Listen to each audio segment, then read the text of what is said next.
Hello.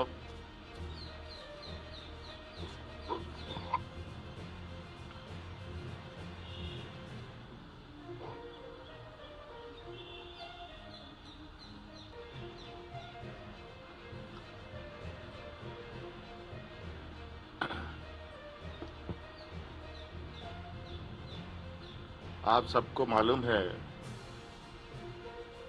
पूरा देश corona संक्रमण से ग्रसित है। हमारा राज्य भी अछूता नहीं है और हमारे झारखंड प्रदेश में निरंतर इस संक्रमण पर नजर सरकार रखी हुई है। पूरा प्रशासन मुस्तैद है। सभी जिलों से लेकर पूरे राज्य के हर कोने में आज हमारे संक्रमित लोगों की सेवा में दिन रात पूरा सरकारी महकमा लगा हुआ है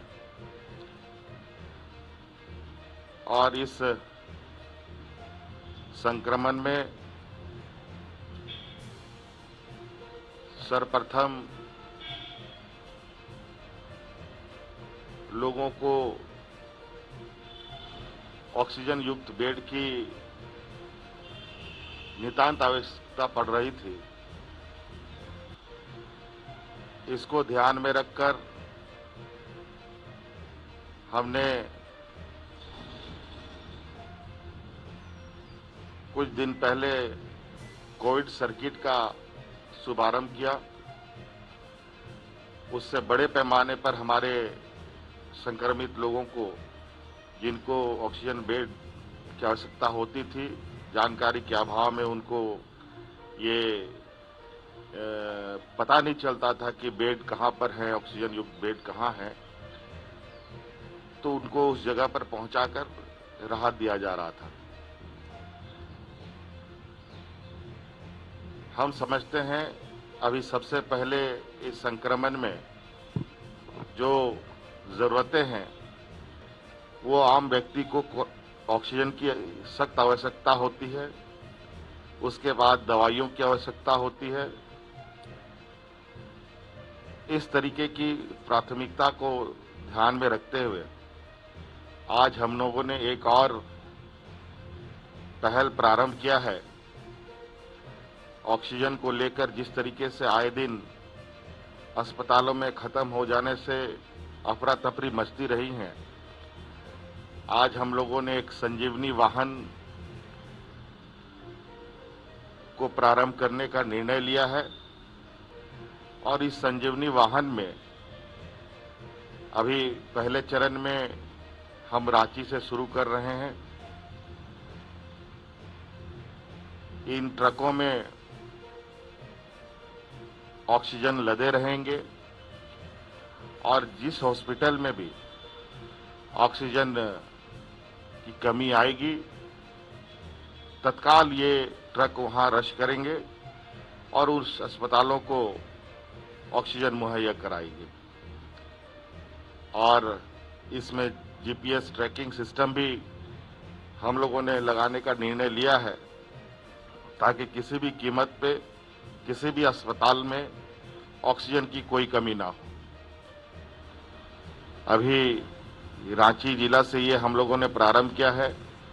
आने वाले समय में ये 3 प्रमुख शहर जहां संक्रमितों की संख्या अधिक है, रांची, धनबाद, जमशेदपुर और धनबाद में भी ये संजीवनी वाहन का शुभारंभ किया जाएगा, जहां 24 घंटा 24x7 ये ट्रकों में ऑक्सीजन लदे रहेंगे। ड्राइवर इनके हमेशा उसमें डिपोटेड रहेंगे। रात के 12 बजे हो या 1 बजे हो या दिन के 2 बजे हो, कहीं पर भी किसी भी अस्पताल में ऑक्सीजन की कमी ना हो, ये सुनिश्चित करने का हम लोगों ने प्रयास किया है। और मुझे लगता है इससे बहुत जो अस्पतालों में एक चिंता का विषय बना रहता था कि कब ऑक्सीजन आएगा नहीं आएगा, क्योंकि मरीजों की तादाद की संख्या जब बढ़ जाती है कभी आईसीयू और वेंटिलेटर में ज़्यादा संख्या में लोग होते हैं तो ऑक्सीजन की खपत अचानक तेजी से बढ़ जाने की वजह से ये स्थिति बनती है। आज इनको ध्यान में रखकर आज इस संजीवनी वाहन के माध्यम से सभी अस्पतालों में ऑक्सीजन पहुंचाने का और इमरजेंसी ऑक्सीजन तुरंत उनके अस्पताल में पहुंचे, ये सरकार ने सुनिश्चित किया है। धन्यवाद।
सर होता है बतरा में जाना कल चल रहा था शाम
झारखंड, बिहार और देश दुनिया की तमाम ताज़ा खबरों से अपडेट रहने के लिए हमारे चैनल को सब्सक्राइब करें। टीवी रिपोर्टर्स 24 टीम हर पल आपके साथ। अब दिखेगा खबरों का असर।